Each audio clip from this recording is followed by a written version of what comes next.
Well, good evening, everybody, and welcome to the Proper Football Podcast. Thank you very much, everybody, for joining along on, I suppose, what we can call our regular Thursday night slot these days.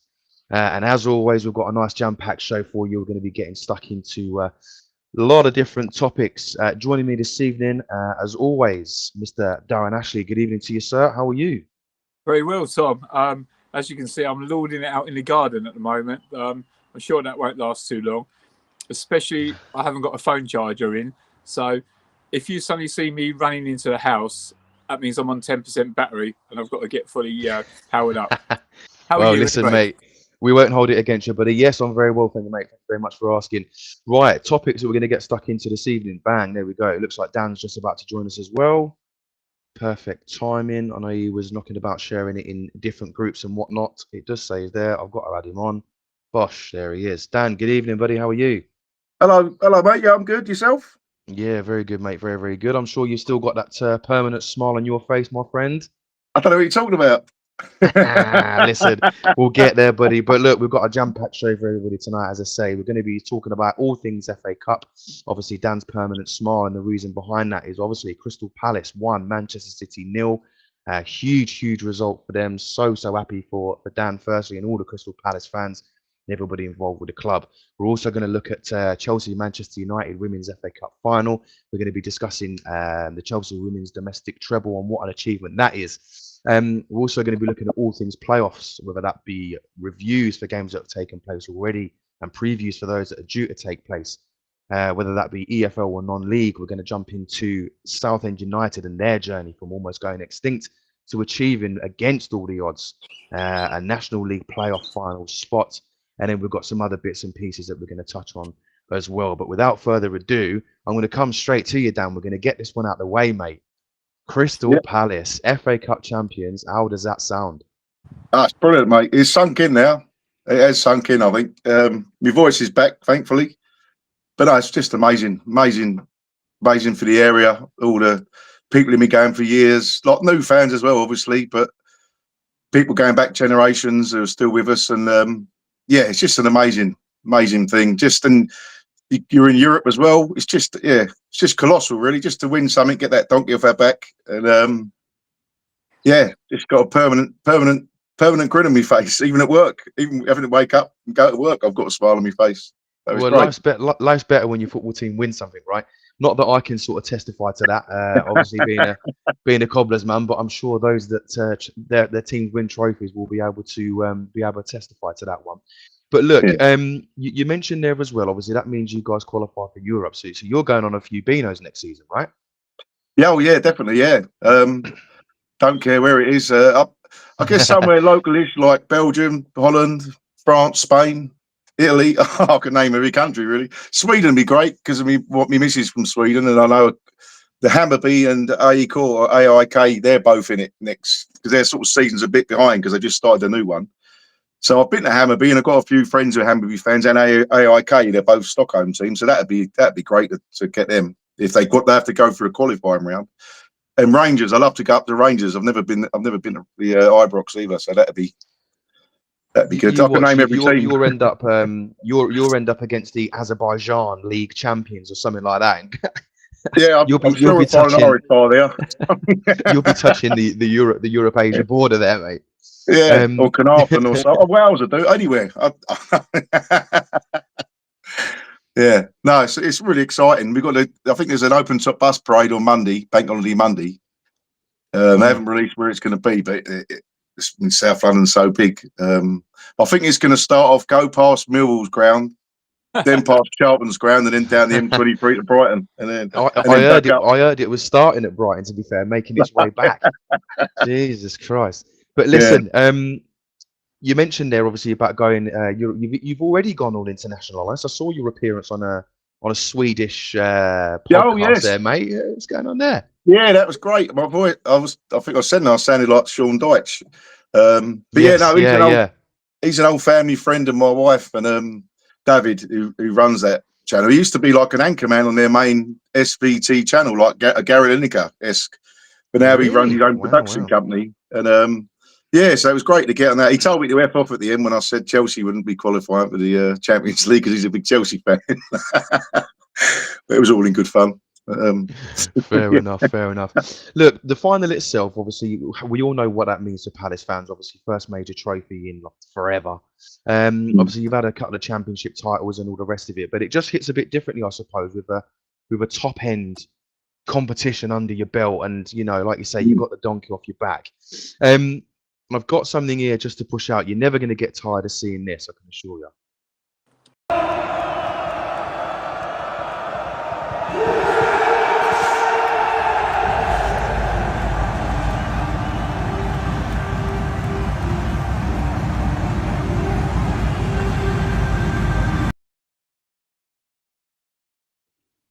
Yeah, it was lovely to see Joel Ward on the pitch. Like, he's been 13 years he's been with us, and he's a club captain.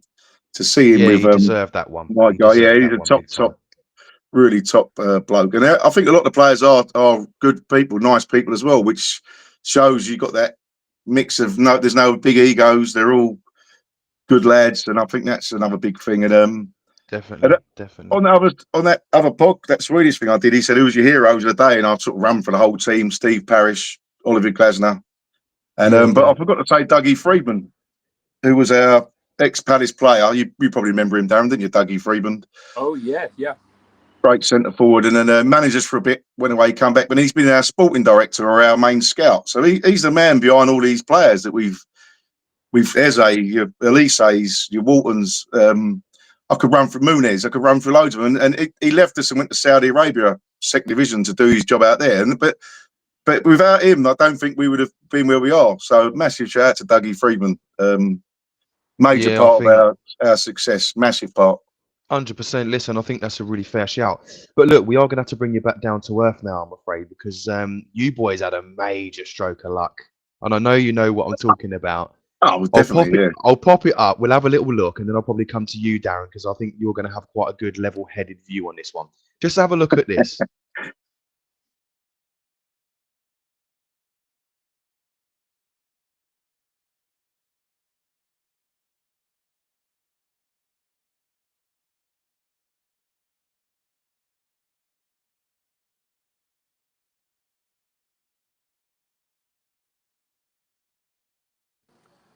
There's nothing wrong with that at all. I probably should have mentioned I had to mute the clip because there was so much waffling over it. But Darren, how lucky was he to escape there? Yeah, clearly. Clearly it was a red card. I mean, obviously, I don't necessarily blame the referee from the angle. He can't possibly tell. I don't think anybody on the TV initially picked up on it until we saw the replay. But, all said and done, VAR weren't doing their job. It was quite funny, actually, because a lot of people said, no, it was only yellow because the ball was, Haaland was going away from the goal. The only reason he was going away from the goal was because the goalkeeper swatted the ball that way. Completely agree. Listen. It's the cup. Everyone needs a bit of luck, don't they, to prevail in the end. And Palace got a huge slice of it, but I don't care. I want the Palace to win, so good. Yeah, no, definitely got away with one. I'm not. 100%, you got away with one, all right. And this whole notion of it wasn't denying a clear goal scoring opportunity because he was going away from goal. No way. He goes around the keeper if he's not in, taps it into the back of the net. It's a red card, end of. But look, I think if City can get away with 115 charges, I think they would do one of them. So listen, swings and roundabouts. But on a bit of a more positive note, a player that you mentioned there, Dan, Eberici Eze, what a player. He's had a phenomenal season, hasn't he? I'm just going to pop up his stats here for the season. Just have a look at these. So 14 goals, 11 assists. So 25 goal contributions in 42 games, essentially across all competitions. He's got 5 goal contributions in the 5 FA Cup matches that you played, obviously, including the one in the final. Just how important has he been to your journey as a whole this season, Dan? Oh, massively, a massive part of it. And he hasn't, for parts of the season, he hasn't been on his best form either. But at the start, it was a big. We lost to Leicester. A lot of the players were away on international duty, which a lot of teams had. So it took us a while to get going, which corresponded with early form. But he's now getting up to his full fitness again. So when he suffered a bad injury, I think it was the season before last, and he was brilliant when he first come. But after his injury, it took him a long while to get back, to get that max fitness and spark. But now you can see he's come to fruition. Now he's been great. He's been excellent. And the other players around him. He has, mate. He has. He absolutely has. Yeah, don't get me wrong. Players around him, like Walton, for example, really compliments him. Obviously, running things in the middle to release him into that number 10 role. But you've got Mateta up front as well, who obviously holds the ball up really well and brings Eze into play fantastically. But his individual brilliance and some of the goals, the goal in the final, the first time finish, to be able to slot that away as well under all that pressure. I suppose it poses the question. Obviously, we're coming into the summer now. Do you think you're going to keep him? I think being in Europe is a big bonus. That will keep these players. I think we might lose one. I mean, I don't know, but we got so many people like looking at Guy. He nearly went to Newcastle. Walton, I think, will stay. You got Moon. There's so many we could lose, but I think Palace fans are quite used to that now, losing players, and we normally bring others through. I honestly don't know. I'm quite confident he'll stay. But you never know. And the manager as well. I mean, that's another one we got to worry about. But you got definitely. Being a Palace fan and many clubs, you're all selling clubs. Even the big. I mean, it already finishes at Real Madrid and Barcelona, doesn't it? But everyone's a selling club. So if he goes, good luck with him. No one will wish him any ill or nothing. So, but yeah, hopefully we keep him. Have a run at Europe. Yeah, I'd like to think he'll give you one more season. But look, we're going to jump into the comments now. We've got a few comments there. Michael John, good evening to you, buddy. First time listener. Oh, brilliant, mate. Nice to have you along. Thank you very much for joining us, my friend. And if you've got any opinions on anything we discuss, mate, drop them in the comments and we'll pop them up and we'll have a little discussion, bud. Andy, I'm here. Dan, I don't know. Is that somebody you know, Dan? Oh, yeah, that's Andy. We're going to talk about Cheshunt and Hook United a bit later when we do the league adjustments. Yeah, absolutely, mate. We'll yeah, lovely, mate. We're going to get into that a bit later on, as we say. Dan, I was just waiting for you to say where you got Eze from. Oh, yes. Sorry, mate. QPR, yes, we did. Yeah, and there's a big loving from QPR fans still for him as well. Even though he left, he pops down, didn't he, as well, on season. So, no, that's right. You're right, mate. I forgot that. Funnily enough, during half time, I was reading the BBC text of the match, and I was talking about Eze when he'd scored, and they were going through all the clubs that he failed his trial at, but not one mention of positivity and who gave him his start. That went straight on the QPR supporters group, didn't it? Right. Oh, they didn't give QPR a big up. That's bad because they did give him his start, didn't they? From all the knockbacks and the. Yeah. To be honest with you, you'll probably remember, Dan, that QPR and Palace, especially in the 80s, there's so many players that play for both teams, wasn't there? Incredible amount. Clive Allen, that was quite a. Remember, he stuck two fingers up the Palace fans, didn't he? Oh, in the 80s, in the cup we game. got to the cup final then. Yeah. Yeah, Kenny Sampson. Was he at QPR? Yeah, Terry Venables, Steve Wicks, Terry Fennick, Clive Allen. There's loads. Mike Flanagan, Jerry Francis, Jerry Francis. Yeah. I won't go on. Only got 5 minutes left. No, you're good. Honestly, lads, I'll just. Wow. Right, okay. Listen, we're gonna have a little look just into the other FA Cup final, and I've got a couple of good talking points on that. But just a bit of a disclaimer that I want to put out before we get to this, because we had a bit of an adverse comment last week reference women's football. Any comments of that nature, I'm just going to remove you straight away from the stream, mate. Okay. So yeah, no nonsense on that one, please. If you've got views, share them, but just make sure that they're kind and put across in the right way, please. Thank you. So we're going to look at the women's FA Cup final contested between Chelsea and Manchester United. Chelsea ran out of that one, to be fair, as expected, dominant dominant performance from them 3-0 winners.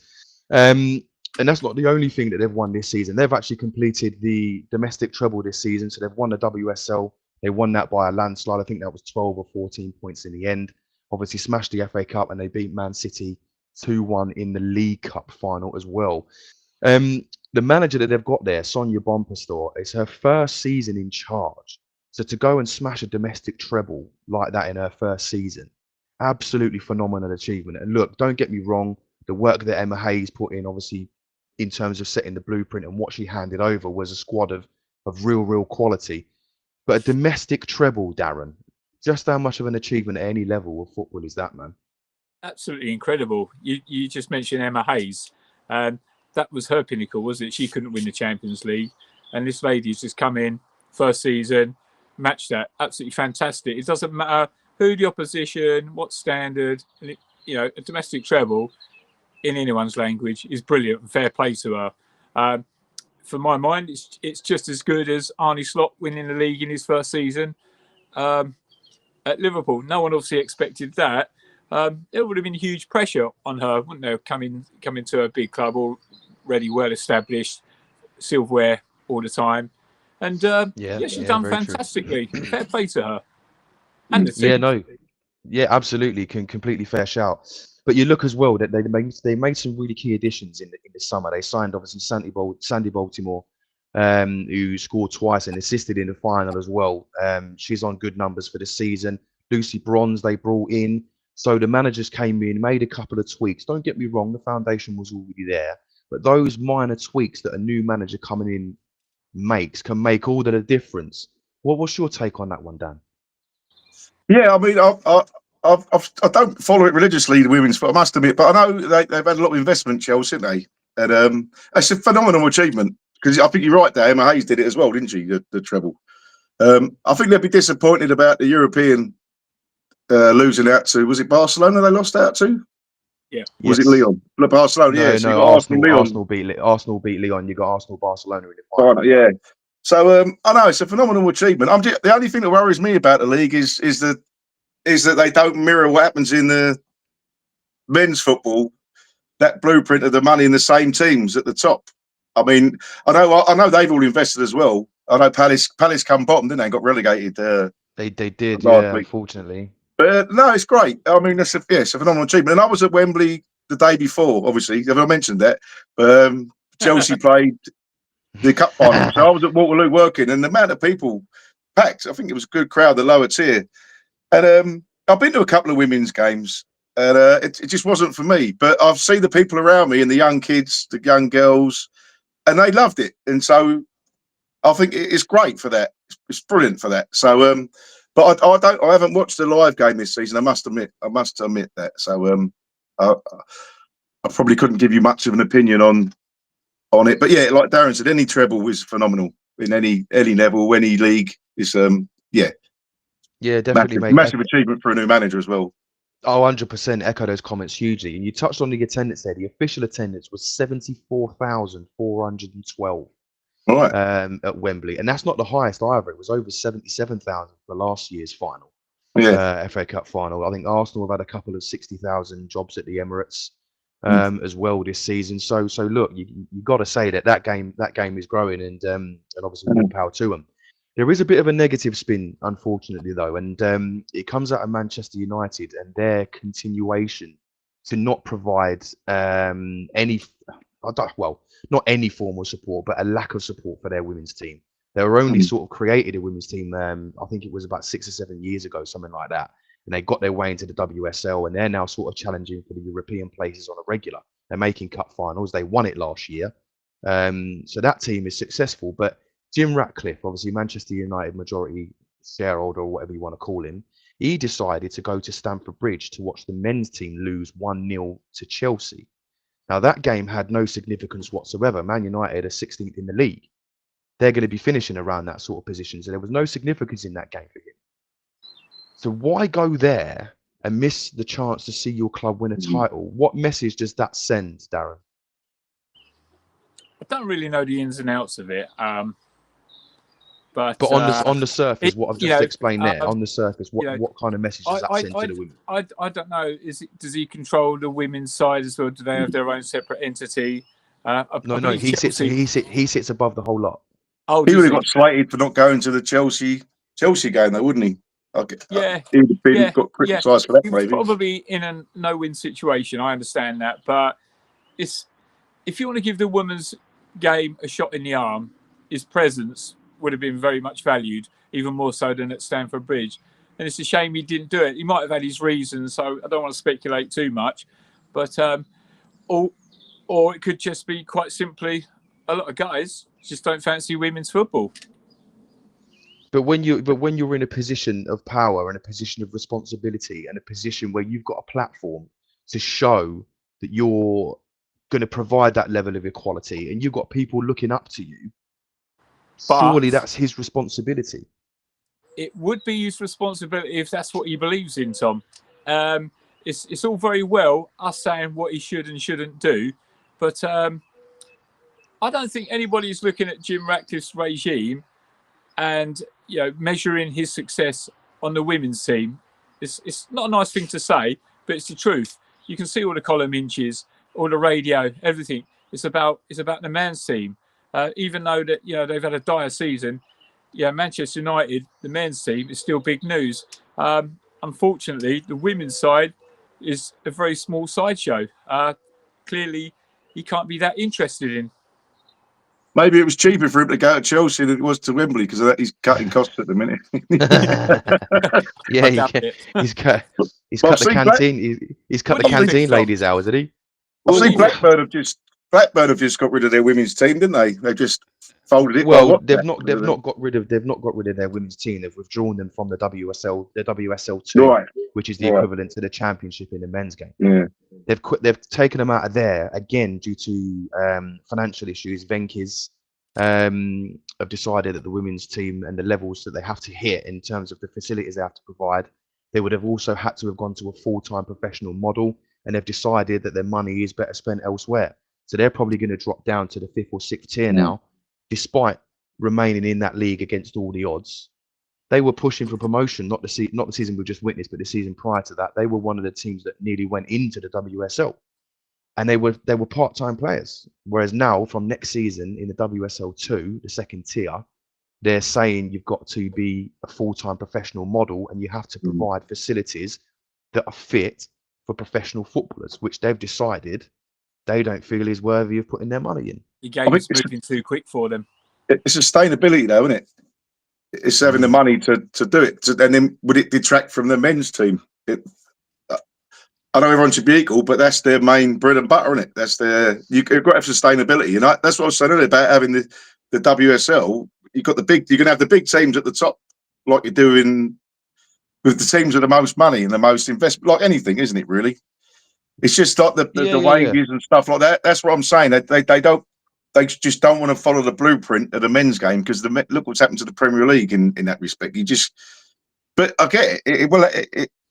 It's a tough one, isn't it? But I think at the main level, it's about sustainability and living within your means, like anything, isn't it? Really.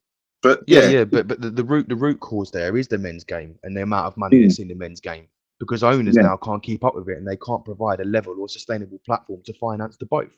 So they're having to choose between one or the other, because the money is so disproportionate from the top of the pyramid as you work your way down that even clubs in the Championship now, look at, for example, Derby County, they had their issues with money recently. They overspent, decided they wanted Wayne Rooney as manager, and Birmingham went and got rid of John Eustace and decided they wanted Wayne Rooney as manager. And it's only because Tom Brady stepped in there and put his money where his mouth is that they are going to come back now. So the root cause is the amount of money in the men's game. If that wasn't happening, then owners could afford to be sustainable for both. Do you think by a lot of these clubs having a women's side, they're playing to the gallery? They're probably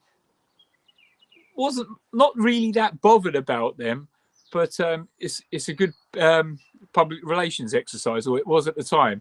But as you quite rightly say about the money disparity, Tom, it's starting to show which teams really do care about their women's sides.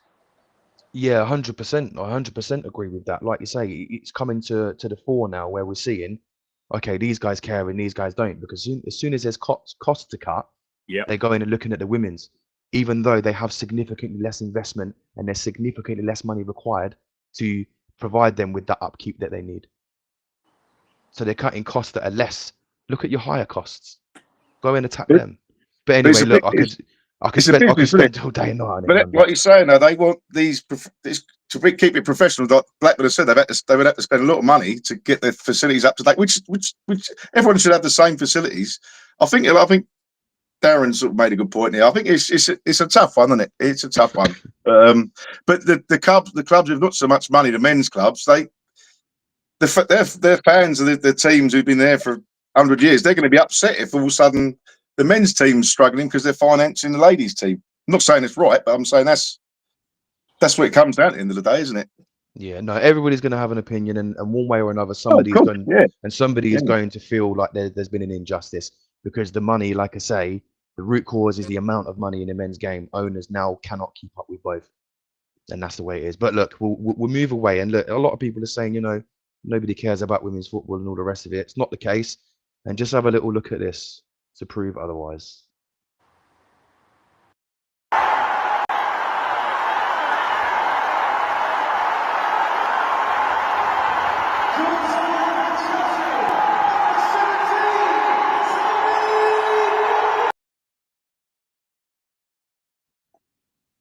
Good numbers there, really, really good to see.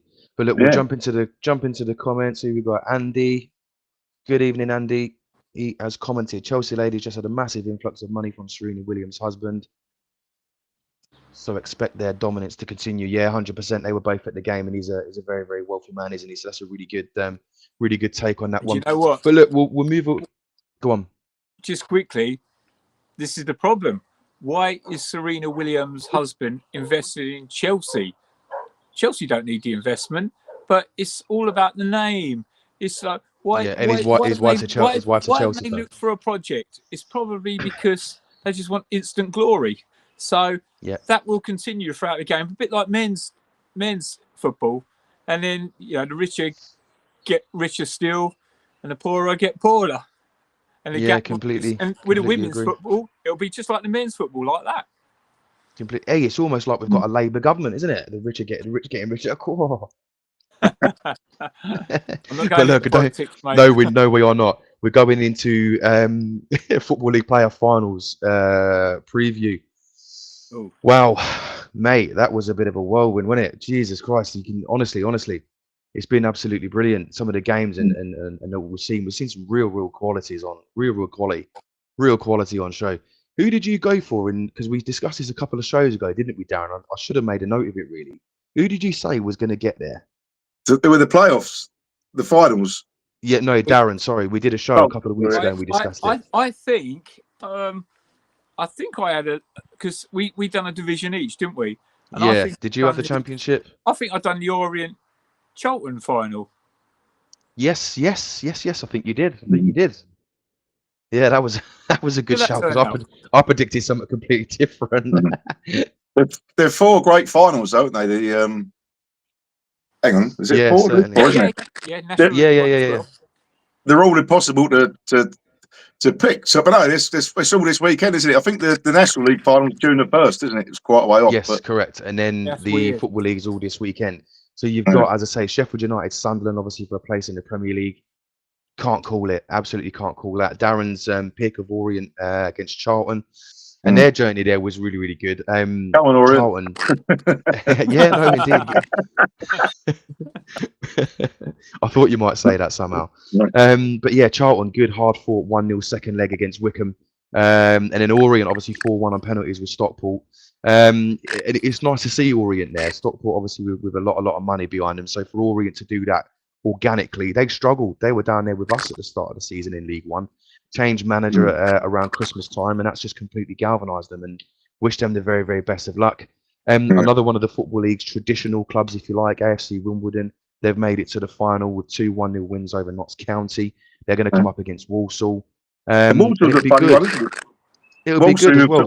Fell off a cliff, didn't they? Sorry, Tom. Walsall fell off a cliff, didn't they, after they was miles clear? So I'll rip them off for the playoffs, but fair play to them. The Saddlers have come good, haven't they? But I didn't Sorry, mate. expect them to. No, you're all right, mate. I didn't expect them to get there after their like. They like jumped off a cliff, didn't they? Almost. Yeah, But yeah, you look at AFC Wimbledon. It would be nice to see them a league above. Hopefully, a league above the franchise yeah, next season, and just say, look, roots and traditions always outgrow somebody's temporary interests. yeah, And I know you've yeah. got quite strong thoughts on that, Darren. Do we need to go there? Listen, Yes, we do. listen.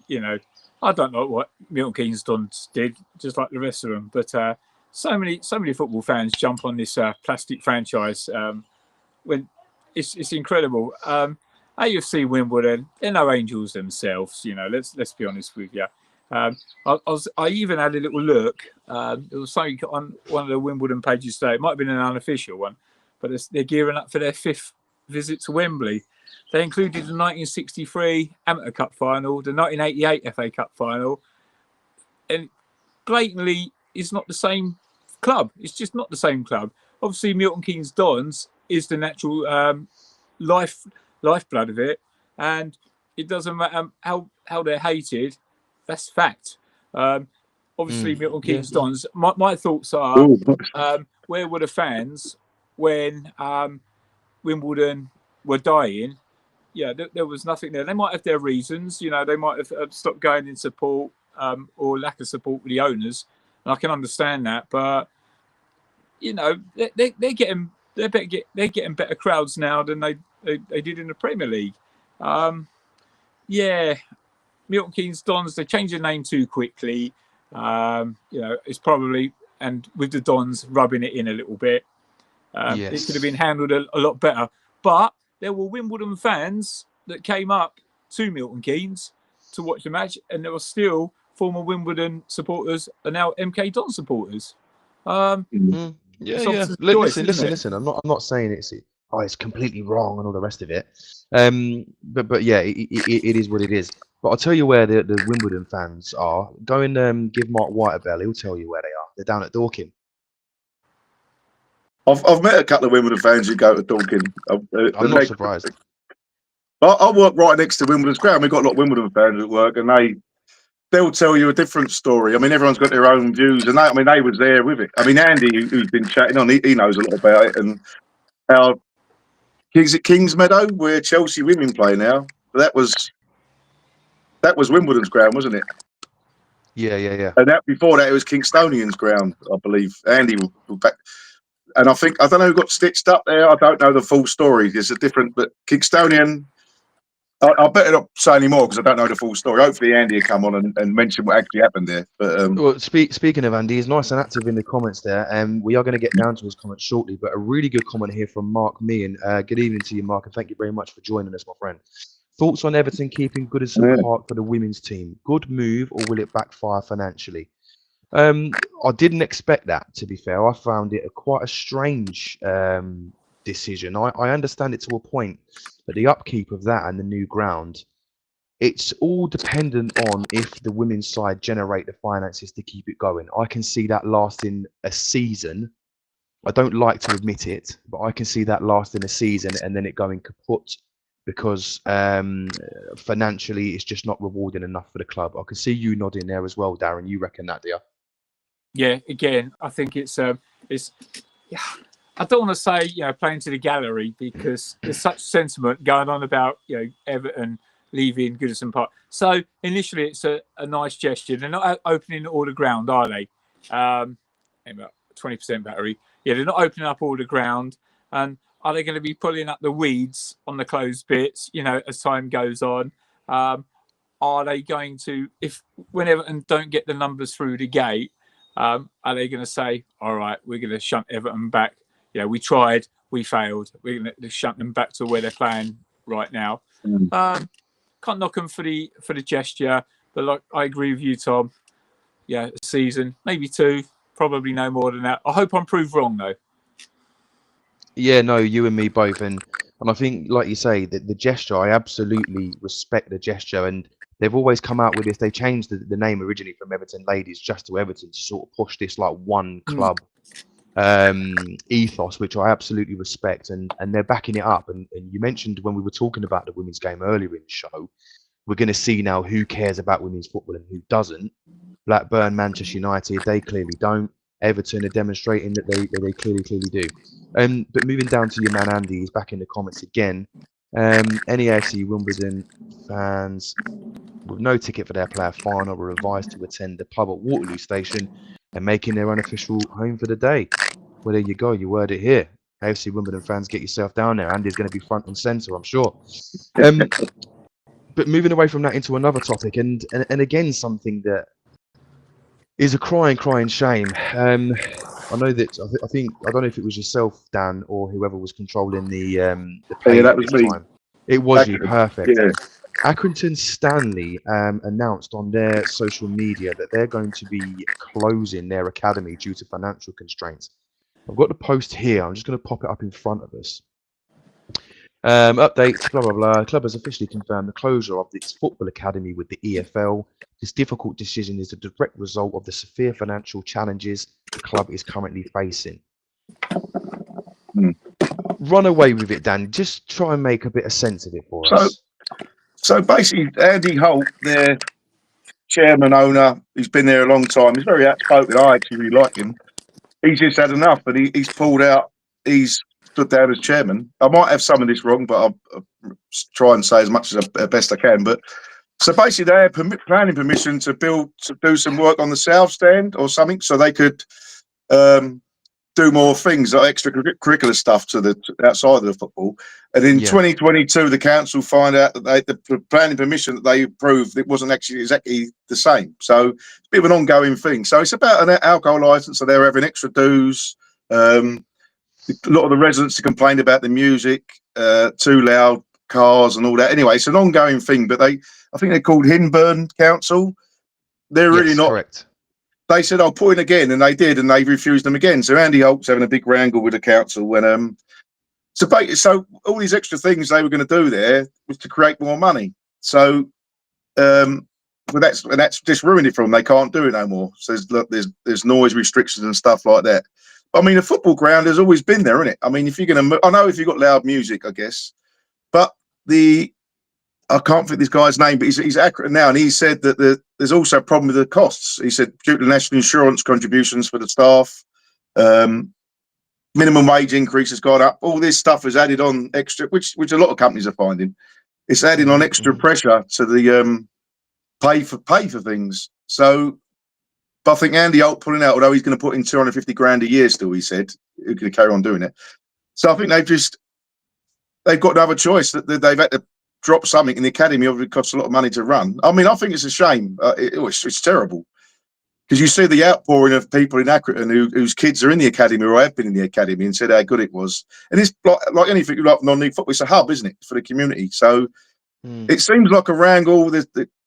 The club are having a go at the council. The council is saying one thing. I don't know who's right or who's wrong, but at the end of the day, it's just devastating for them to lose their academy.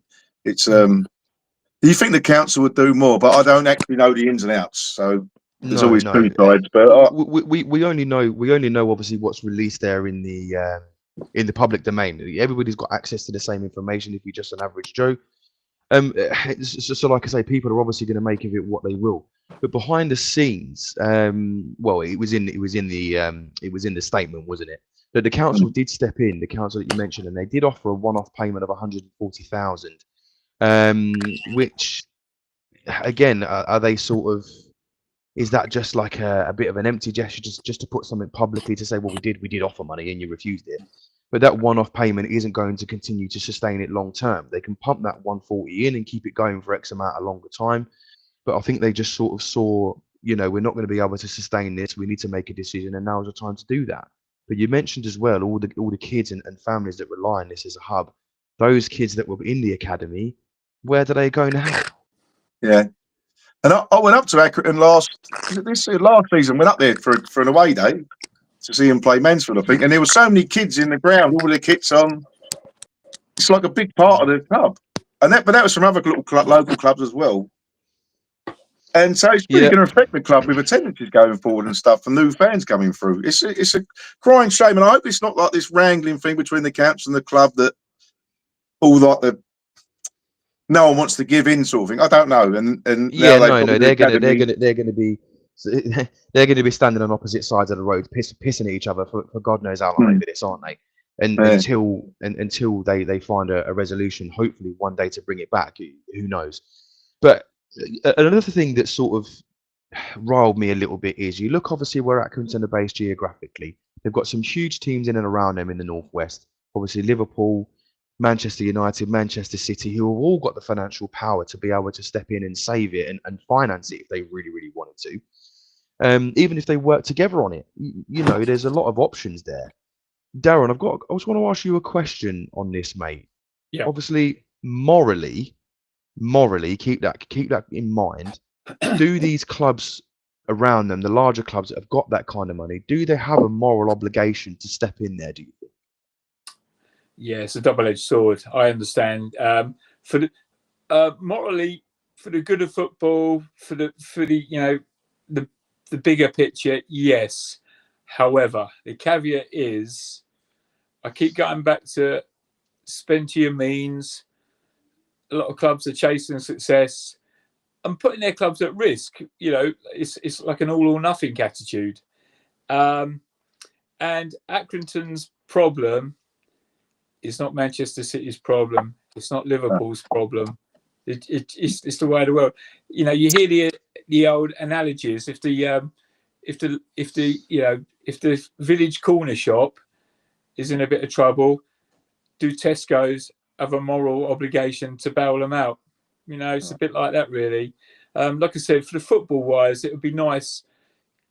It would be lovely, but this is a cutthroat industry nowadays, mate. It's all about money, and you've got to keep your own house in order, haven't you? And do you know what? By cutting the academy, might save the club. It might stabilise them. It might keep them going for many more years.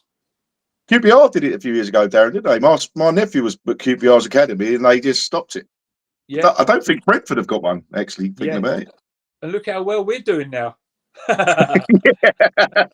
Yeah, it was a good shout, wasn't it? But look, morally though, mate. Sorry, Tom. I think like Darren's nailed it. Really, clubs can't help all other clubs. I know it'd be lovely, it'd be a perfect thing to do, but where does it stop? It can't. And it's all about how clubs are being run. And this is not aimed at Accrington, but if you've got a bad owner who's coming and overspent and this and that, then why should someone else come in and pay for that? There should be a funding, like not government, but an FA or a Premier League where all the money is. There should be some sort of fund. Maybe there is, I don't know, that could help academies anyway. I don't know. It's a big question, isn't it? You know, it's a huge question. But I think, Darren, I've heard the reference that you made there. I've heard that a number of times. Obviously, Tesco don't step in to save your one-man band corner shop. But the reason for that is competition. They can take over that plot. They can put one of their Tesco Express. What are Liverpool, Man City, Man United, and all the rest of them that have got this money? What are they gaining from not stepping in and saving a club like Accrington? Because let's not forget, these local clubs, these bigger clubs, they go to the smaller clubs and they go to their academies and they find the gems and they bring them to them. So not only are they benefiting from taking the players, obviously to a higher level, excuse me, because without that, they don't have the lower league clubs to go and take their players from, do they? They're not going to worry about it, mate, because if they're not picking Accrington Stanley's players up, they're going to go to Blackpool or they're going to go to Fleetwood. You know, there's so many rich pickings to be had out there. They're just not going to help the smaller club because there will always be an answer somewhere else, and the answer will be where they're saving their money. And they probably do already help local clubs and local things we don't know about, do they? Affiliations with youth teams and stuff. Around Accrington, you've got Blackburn, Burnley. There's hundreds of teams up there, isn't there? And like when Bury went out of business, and thankfully they're back now. It's another thing as well. People say, well, why didn't clubs come in and save them? But Well, I asked that question as well. Why don't the player from the Premier League come and play it in? But it just doesn't work like that, does it? It's in an ideal of world. course Yeah, it of doesn't. course it would. But Listen, I'm obviously talking, like you say, in an ideal world. But for me, football, especially locally, football is supposed to be a family. I just think there's too many people, owners-wise, in the game, certainly in the English game, that just don't understand that. They just don't get it because they're all in it for lining their pockets. But look, another really good comment from Gav Williams, obviously regular watcher. Thanks for joining us again, mate. Nice to have you on. Agree, it's not another club's problem to help others. Oh, yeah, but here we go. But be nice if a pre-season game could be played there to bring people in instead of going halfway around the world. Yeah, because Arsenal will play Man United in Singapore and Chelsea play Real Madrid in America. But yeah, you go again, money, in it. It's a nightmare. But look, let's have a little look. We've got another comment here. James Ellis, good evening to you, buddy. Thank you very much for watching along. Looking forward to the National League final. Two decent clubs, Oldham and Southend, have been through tough. Yeah, 100%. Large. Yeah, there'll be a huge crowd there for that one. We're going to get there in just a second. And yeah, you know what? Sod it. Let's move straight into that. To be fair, Dan, just quickly, is there an underground strike or there's something underground going on that weekend? Isn't there, which could really affect the attendance? It's engineering work, I think. Yeah. So when there's no tubes to Wembley that day, I don't. There's hardly any. And Southend Oldham would be a big crowd as well, wouldn't it? Exactly. I mean, that'd be probably bigger than some of the other players. But yeah, I think engineering works, which is crazy, isn't it? Yeah, there was over 10,000 at Oldham Halifax, weren't there? At Bantry Park. It's Two big clubs. But let's have a little look at that. We'll jump straight into that. Wrong one. Now, I'll pop these results up on the screen here because I want to focus on Southend just for a moment and their journey, which obviously is been widely documented. Obviously, they nearly went extinct. The club was saved in July 2024. Very, very close to the deadline. There was a lot circulating on socials at that time as well. Obviously, well documented. Good old Ron Martin. Indeed. But you look at those results there. Obviously, 4-3 against Rochdale. And you can see Rochdale's obviously another club as well. Some who've struggled, who've thankfully been bought out now by the Ogdens, haven't they, or local people? They were struggling, Rochdale, weren't they? Yeah. Yeah, no, they were and all, mate. And it's a bit of a story. It's a bit of a regular story at the minute, isn't it? Like we've said, the traditional older clubs they're sort of coming back a little bit now, aren't they? And it's really, really good to see. But looking at those two results there, a team that's gone through that sort of amount of turmoil, you obviously have to have a certain amount of steel because obviously they've still got the same manager that he went through it all with them at the time. You've got to have a certain amount of steel, and this club just doesn't know when it's beaten. These guys just don't know when they're beat. How important do you think, Dan, that it is to go through the hard times in order to galvanise you for when the good times come back around? Oh, massively. And Palace was hour for going out of. We've been in administration twice, but we was minutes from going out of business.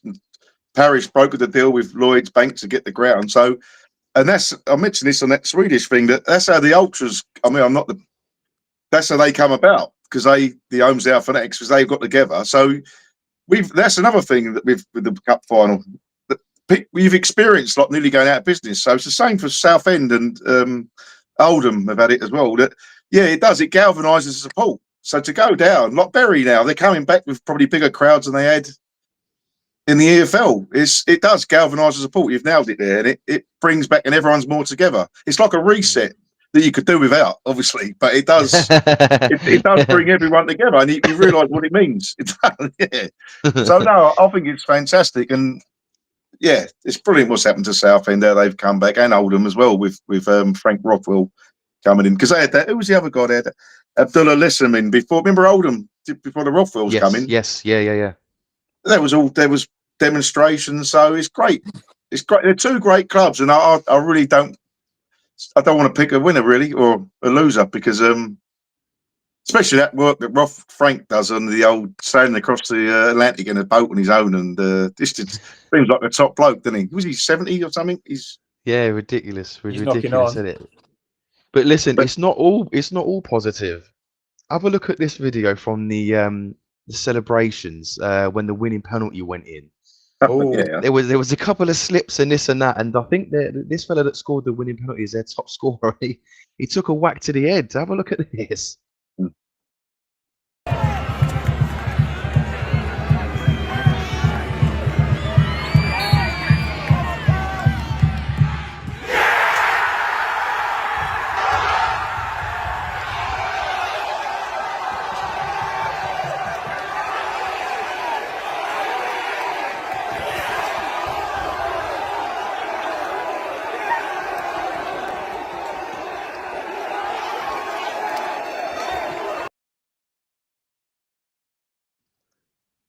Yeah, I mean that was a fan, wasn't it? I think if you're going to go on a pitch invasion, make sure you're wearing football boots. Just change Yeah, in your football boots quickly before you jump over the barrier. he goes in, Uh, slips, collides yeah, with him, and then another fella comes in, doesn't he? Yeah. And he gets involved, and he gets in front of the camera, and he stacks it as well.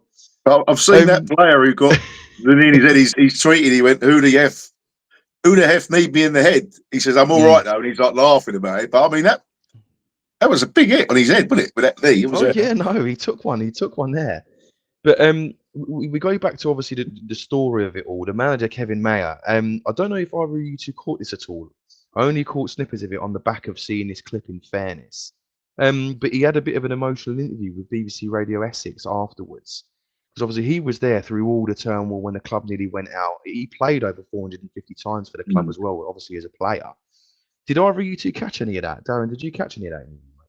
I caught a little bit of it, Tom. Yeah, it was lovely, wasn't it? Because obviously I know a bit about his background. You know, being a servant at the club for so long.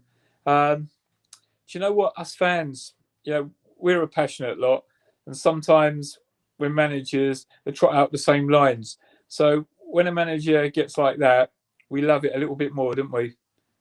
Yeah, mate. Just Honestly, raw and pure emotion. And you can just Yeah. see that it just means the absolute world to him, doesn't it? And everybody in the club wish them the best. Obviously, take nothing away from Oldham. They've had a phenomenal journey as well. And best of luck to both of those two. But we're moving to the National League, North and South, because obviously we've got fixtures coming up there as well. And again, Scunthorpe pulling it out the bag with well, let's get it right. There we go. Pulling it out the bag with the attendances again. That isn't the right figure there, unfortunately. I later found out after snipping that it was 8,274 in attendance, which is still a phenomenal figure, and it's a new National League North record as well. They have been pulling in some real crowds. Obviously, well, through the season, I think their average attendance is about 4,500 throughout the normal season. And then I don't think they've had one under sort of 6.5 in the playoff campaign, and now they're moving into the 8s, which is absolutely brilliant. And then you've got Boreham Wood obviously beating Maidstone 1-0, 3,500 down there as well. So that in itself, three of the teams there. So you got, I know Chester. A lot of people say, well, it's not the same Chester because they Phoenix Club. It is what it is to me anyway. Scunthorpe with all the troubles, and then the troubles in the town with the steel industry, which looks like it's.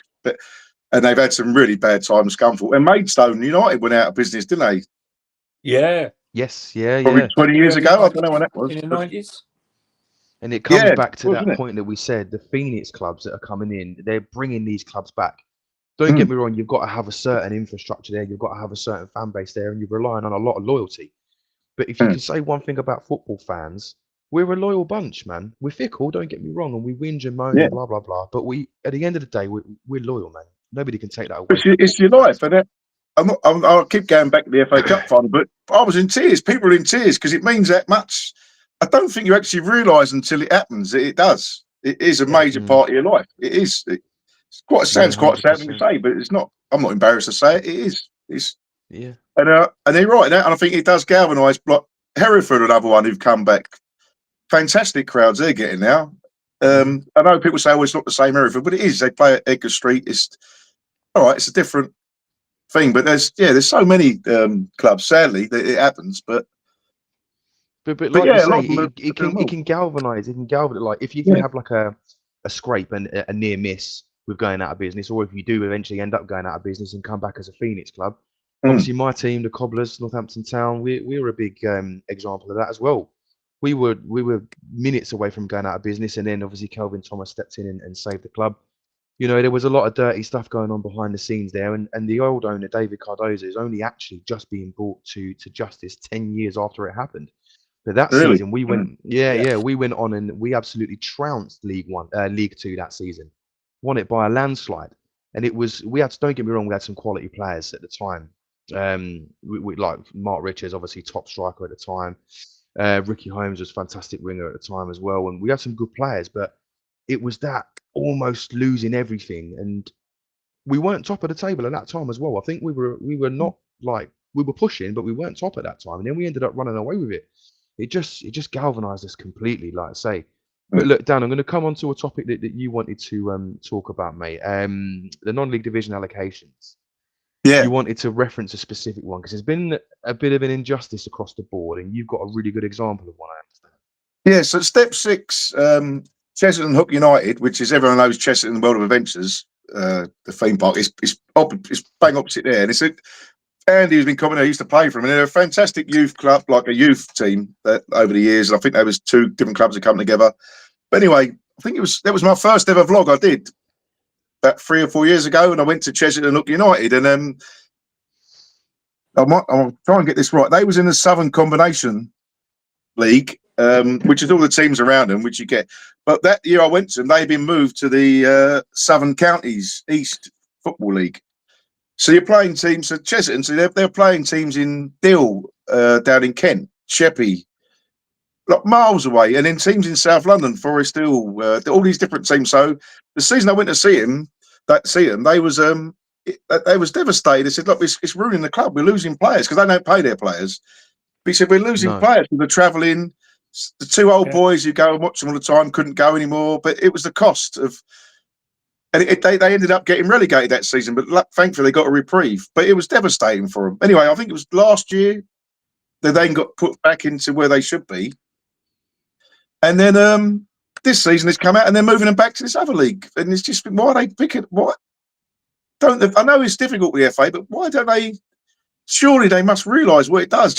And it's disparaging the leagues. So there's 18 teams in one league and 19 teams in the league they've got to. So why don't they just make it 19 in the other league? And it doesn't make any sense. And the Andy who's talking there, he said that the manager there and all the staff, they're devastated. Almost. So you can appeal, but appeal costs money.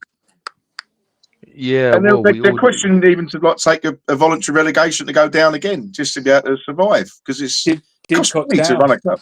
Yeah, Didcot Town are thinking of that because they're Oxfordshire based, Didcot, and they're going to have to be going down to Devon and Dorset, and finances just don't allow it. They've appealed the league's decision, and they've already put it out there that there's every chance if they can't get moved, they're going to have to take a voluntary relegation, just like you're talking about Chessington. Yeah. It's yeah. Do you know what? Don't get me wrong. It must be a really, really difficult decision and a job from the FA to allocate leagues, especially when you're getting clubs requesting stuff left, right, and centre. But there's got to be an answer somehow, somewhere. Whether because these clubs aren't paying their players a lot of money, maybe reduce even more league sizes, and then play each other 3 times a season. I don't know, but there's a big need, especially in the lower levels of non-league, to reduce travelling, reduce costs. Also, we get a lot of harsh winters as well, don't we? A lot of Saturday games are called off, and then suddenly players are travelling miles for like a Tuesday night game. It's just not on. Yeah. No, they work in full-time jobs, aren't they, these players at step level 5 and 6, and it's not on. And I think one of the teams who've come up, who've been put in Chesterton's old league, they actually be better suited to the other league, which doesn't make any sense. I don't know what the FA. All I can imagine is seeing all these old boys in a room who are a bit out of touch. I don't know. Maybe I'm being a bit out of order there, but that's how I envisage these board meetings. I don't know. Probably off the. I envisage it. I envisage it personally as corporate bigwigs that don't understand, that haven't been there, that haven't lived it, that haven't stood on the terraces, that haven't been there and supported it like what a lot of the people going week in week out have. So I just think the wider picture is we've just got too many people within the game that are just so out of touch with what people want to see, unfortunately. But look, we're coming towards the back end of the show. Darren, have you got any take on that, mate? Have you got any other examples at all, buddy? No, obviously I just mentioned Didcot. There was a couple that that's passed me by now, but again, the point remains the same. It's difficult. I understand it's a difficult job for the leagues, but there's got to be a simpler way of doing things. But it happens at this stage every single year at the start of pre-season. As soon as them allocations come out, within a day or two, you're going to get most people generally happy, but the odd injustice. Yeah, Yeah. no, and somebody's always going to suffer somewhere. Yeah. There's always going to be somebody grumbling somewhere. Yeah. That's human nature, unfortunately. But look, it is what it is. We'll jump into the comments quickly just before we close because I think your mate's been on there. Andy's been on with a really good point. The FA doesn't care about teams under Conference South. I think they don't care about teams under Premier League a lot of the time, to tell you the truth. Yeah. Um, let alone Conference South. But yeah, I think they're demonstrating that on a regular basis. I think Andy, that's I nail think on the some head of these job from leagues me. aren't really fit for purpose, like the combined counties with Red Hill we spoke about before we come in here, with Red Hill, Jersey Bulls and Whiteleaf. Congratulations to Whiteleaf. I know the appeal process took a while, but the communication, it just seems like and the reasons the illegible players, where the system where the referee forgot to put the booking in, and it's all these, and they're all volunteers working at these clubs. I just think Yeah, they're quite, it is amateur football, I guess, isn't it? So it is going to be an amateur FA at that level running it, I guess. Probably down to money again, isn't it? But Walsall Wood are back. Did you hear that, Darren? Yes, I Royal did. Yeah, Non-league. they've already appointed their manager. They're starting in Midland Football League Division 3, I think it is. Yeah. So it's good to see they're coming back in the first Yeah, team. so what's that? I think that's probably step 8, I'd imagine. Whoop, sorry, guys. Step 8, I think it is. But I went there season before last. It's a good little setup. But apparently they were paying their players too much money, and then it went boom. It's the old adage, you can't pay above your means. Familiar story, isn't it? Sadly. Yeah, I think we've got another one. I was looking at it. I've just jumped on my phone to have a look to make sure I was right, but I did see it. Yeah, Oxford City. They're going to be playing in a Northern League as well. Yeah. They're going to be going up to Spennymoor and all up to the northeast and all the rest of it. They were last season, Tom. Yeah, they were. Yeah, Merthyr are in that. Merthyr are in the same league as well. Yeah, they're going to be going right up to the northeast, aren't they? Yeah. Bedford are as well. Yeah. Well, Rail Bedford or Bedford Town? No, Bedford Town. Yeah, Bedford Town. Oh, if it was Rail Bedford, I'd have gone, yeah, that's right. But look, lads, we're going to bring this. We're going to bring this one to a close now. I think it's been a really very interesting. Oh yeah, your man Andy. You're active tonight, Andy. You're active. I love it, mate. Really, really good input from you tonight, my man, and everybody, of course. Top man. But listen, firstly, I'll come to you guys. Just quick one round the table. Anything more from either of you two before we close? Did I tell you Palace won the FA Cup Saturday? No, mate. No, oh, right. So whatever it was. I'm going to cut you there. Darren, anything from you, mate? Okay. Here's one. Listen, Tom, listen to this. Okay, Dan, you're in Europa League next season, yeah? Yeah. You get to the final. Yeah. Yeah. But next season, you get to the final, but finish in 16th or 17th place. Yeah. Is there going to be a lot of moaning about Palace not deserving to be in the final? No, not at all. I'll bite your hand off now. Yeah. Obviously, we had the Europa League final last night, didn't we? And obviously, Tom and I, we discussed it last couple of weeks. But I didn't bring it up again because of what you've done this previous season. I'm so happy for Ange. I must admit, I'm really happy. Me too. I'm not. Yeah. No, so he is, mate. He's a tosser. I quite like him. Look, let's listen. We're going to carry on this show all bloody night if I don't cut it now. True. But look, thank you very much to everybody that watched along as well. I think we'll probably be back next Thursday at 7. If we can go on all night now, there's absolutely room for another show, surely.